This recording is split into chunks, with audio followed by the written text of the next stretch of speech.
अमल माडिकांना आमदार करण्यापासून कोण रोखू शकणार? हे म्हणतात सरकारनं दिलं. सरकारनं नाही दिलं, हे मोदीजींनी दिलेलं आहे. हे मोदीजींचं धाडस आहे. हे आपल्याला त्या लोकांना जाऊन सांगावं लागेल. काय झालं, या कमळाचा प्रचार झालाय जास्त. गेले 2-3 वर्ष आपण कमळ कमळ कमळ, भिंतीवर कमळ, झाडावर कमळ, घरावर कमळ, म्हणजे काय मोबाईलवर कमळ, सगळं कमळच झाले.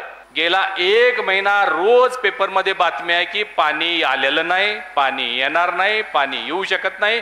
आज तर चांगली मोठी बातमी आलेली आहे की डिस्ट्रीब्युशन सिस्टीमच नाही आहे आणि तुम्ही सगळे असले की अमल माडिक आमदार झाले जमाय. ही 2 कामं मात्र त्यांनी कोल्हापूरवर उपकार केले म्हणूया किंवा कोल्हापूरला खड्ड्यात घालण्याचा प्रयत्न केला म्हणूया. केदार बेकरी, सर्व स्वतःचे उत्पादन असणारी कोल्हापूर गारगोटी मेन रोडवरील एकमेव बेकरी. आमच्याकडे आम्ही स्वतः बनवलेले खारी, बटर, टोस्ट, बिस्किट्स, सर्व प्रकारचे स्वीट्स, नमकीन्स. केदार स्पेशल मलाई लस्सी, मसाले ताक, व्हॅलेंटिना नॅचरल आईस्क्रीम व इतर भरपूर पदार्थ मिळण्याचे ठिकाण. पत्ता केदार बेकरी, तळाशी फाटा, कोल्हापूर गारगोटी रोड. ही निवडणूक आपल्याला खूप गांभीर्याने घेण्याची गरज आहे. तशी ही निवडणूक फार सोपी आहे आणि ही निवडणूक जर तुम्ही यशस्वी केली तर पुढची पण फार सोपी आहे. अमल माडिकांना आमदार करण्यापासून कोण रोखू शकणार? ज्यावेळेस मुश्रीफ साहेब, मंडलिक साहेब, कोरे साहेब आणि तुम्ही सगळे असले की अमल माडिक आमदार झाले जमाय. परंतु लोकसभेमध्ये संजय दादा मंडलिकांना दक्षिण मतदारसंघातून चांगलं मताधिक्य देणं ही आपल्या सर्वांची जबाबदारी आहे. बंधूंनो, या जिल्ह्याचे जे माजी पालकमंत्री आहेत त्यांना एक सवय आहे. अनेक लोकांनी त्याचा उल्लेख केला. शोमिका माडिक यांनी केला, अमल माडिक यांनी केला, संजय मंडलिक दादांनी केला की ते एक नरेटिव्ह किंवा एक परसेप्शन सेट करण्याचा प्रयत्न करतात. कारण ते निष्क्रिय आहेत. 15 वर्ष ते आमदार आहेत, 10-12 वर्ष ते मंत्री आहेत, जिल्ह्यातल्या सगळ्या संस्था त्यांच्या ताब्यामध्ये आहेत. परंतु कोल्हापूरच्या जिल्ह्याच्या विकासासाठी एकही चांगलं काम ते करू शकले नाहीत. हे त्यांचं अपयश आहे. ते अपयश लपवण्यासाठी सगळ्या भानगडी करतात. 2 कामांचं त्यांना श्रेय द्यावं लागेल.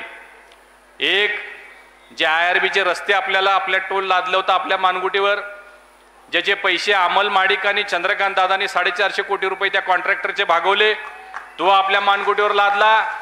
आणि दुसरी थेट पाईपलाईन, ज्याचं अजून पाणी, मी परवा सांगितलं तर मध्ये खासदार त्यानंच आंघोळ करतात म्हणजे. आता काय बोलावं बाबा. आज सुद्धा पेपरला बातमी आहे, तुम्ही गेल्या 1 महिन्याचे पेपर काढून वाचा. गेला 1 महिना रोज पेपरमध्ये बातमी आहे की पाणी आलेलं नाही, पाणी येणार नाही, पाणी येऊ शकत नाही. आज तर चांगली मोठी बातमी आलेली आहे की डिस्ट्रीब्युशन सिस्टीमच नाही आहे. जे 1 महिन्यापूर्वी मी सांगितलं होतं की अजून लाईन झालेलं नाही, त्यामुळे पाणी आलेलं नाही, येऊ शकत नाही, ह्याने आपला शो केलेला एकट्यानं जाऊन ते आज पेपरला सुद्धा आलेला आहे. ही 2 कामं मात्र त्यांनी कोल्हापूरवर उपकार केले म्हणूया किंवा कोल्हापूरला खड्ड्यात घालण्याचा प्रयत्न केला म्हणूया किंवा काय म्हणायचं ते म्हणूया. परंतु ते अपयशी असल्यामुळं प्रत्येक वेळी आपल्या स्वार्थासाठी कुणाचा ना कुणाचा आधार घेतायत. गेल्या वेळी मंडलिक साहेबांच्या वेळेस सुद्धा त्यांनी आमचं ठरलंय म्हणले, आता म्हणतायत ते जनतेचं ठरलं म्हणतायत. हे कुणाचं ठरलेलं नाही, हेच ठरलेलं असतं. त्याचं एकट्याच माझं ठरलंय, पण ते लोकांच्यावर लादायचं. आता या निवडणुकीमध्ये तुम्ही बघा, या महिन्याभरात ते विकासाबद्दल काय बोललेत का किंवा विकासाची काही चर्चा होती का? संविधान बदलणार, लोकशाही जे धोक्यात आलेली आहे आणि मंडलिक साहेबांना बदला, मग शहर बदलेले, असल्या पद्धतीचे वायफळ गप्पा मारण्याचं काम हे नेहमीपणानं ते करत आलेले आहेत. म्हणून या निवडणुकीमध्ये बंटी पाटलासारखा एक द्वेषी नेता, बंटी पाटलांसारखा एक दहशत निर्माण करणारा, दबाव निर्माण करणारा या नेत्याचं राजकारण जर संपवायचं असेल तर ही निवडणूक ही आपल्यासाठी एक चांगली संधी आलेली आहे. मला फार आनंद झाला साहेब, काल गोकुळ दूध संघाच्या अरुण डोंगळे साहेबांनी एक मास्टर स्ट्रोक दिलेला या निवडणुकीमध्ये. मास्टर स्ट्रोक त्यांनी थेट मुख्यमंत्री महोदयांशी संपर्क साधून सांगितलं, गोकुळची संपूर्ण ताकद ही संजय मंडलिक साहेबांच्या पाठीशी उभा राहणार. म्हणजे तुमचा विजय तर होणारच होता, पण आता मताधिक्य साहेब, मंडलिक साहेब तुमचं फार मोठं वाढलेलं आहे, मताधिक्य वाढलेलं आहे. कारण गोकुळची यंत्रणा, गोकुळची ताकद ही फार मोठी आहे आणि मला वाटतं ह्याचा चांगला ठोसा सुद्धा त्यांच्या नाकावर बसलेला आहे. बंधूंनो, मी फार वेळ बोलणार नाही कारण मुश्रीफ साहेब बोलणार आहेत, त्यांना आणखीन कार्यक्रम आहेत. आपल्याला ही निवडणूक गांभीर्याने एवढ्यासाठी घ्यायची की ही निवडणूक काँग्रेस विरुद्ध शिवसेना, भाजपा, राष्ट्रवादी अशी ही निवडणूक आहे. उमेदवार कोण आहेत हे 2 मिनिटं बाजूला ठेवा, परंतु आपल्याला आपले पंतप्रधान कोण पाहिजेत, आपला देश कुणाकडे सुरक्षित आहे, आपल्या मुलाबाळांचं भवितव्य कुणाकडे सुरक्षित आहे हे ठरवण्याची ही निवडणूक आहे. आणि हे आपल्याला सोपं आहे. दक्षिण मतदारसंघामधल्या मी सर्व कार्यकर्त्यांना विनंती करणार आहे की हुर्ऱ्या करून आपल्याला या निवडणुकीला सामोरं जायचं नाही. एक एक मतदार यादी घेऊन माळीसाहेब आपल्याला काम करावं लागेल. मतदार यादी घेऊन हे आला ते आला कोण आला याची काय चर्चा करण्याची गरज नाही. अमल माडिकांनी, शोमिका माडिकांनी खूप काम तुमच्या दक्षिण मतदारसंघामध्ये केलेलं आहे, खूप काम केलेलं आहे. अनेक लोकांचे आयुष्यमान भारत कार्ड बनवले. मी परवा कावण्याला गेलो होतो. प्रधानमंत्री आवास योजनेतून 10 घरं त्यांच्या गावाला मंजूर झालेले आहेत. कितीतरी शौचालय मंजूर. ही सगळी आपली मतं आहेत, ही सगळी आपली मतं आहेत.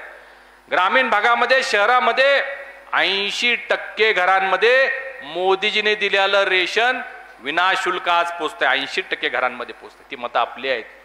हे म्हणतात सरकारनं दिलं. सरकारनं नाही दिलं, हे मोदीजीने दिलेलं आहे. हे मोदीजींचं धाडस आहे. हे आपल्याला त्या लोकांना जाऊन सांगावं लागेल. आपल्याला या निवडणुकीमध्ये ही सगळी मतं ज्यांच्याकडं आज मोदीजींचे लाभ पोचलेले आहेत, मोदीजींची गॅरंटी पोचलेली आहेत, त्या सगळ्या मतदारांपर्यंत पोचून आपलं चिन्ह धनुष्यबाण आहे सांगावं लागेल. धनुष्यबाण सांगावं लागेल. काय झालं, या कमळाचा प्रचार झालाय जास्त. गेले 2-3 वर्ष आपण कमळ कमळ कमळ, भिंतीवर कमळ, झाडावर कमळ, घरावर कमळ, म्हणजे काय मोबाईलवर कमळ, सगळं कमळच झाले.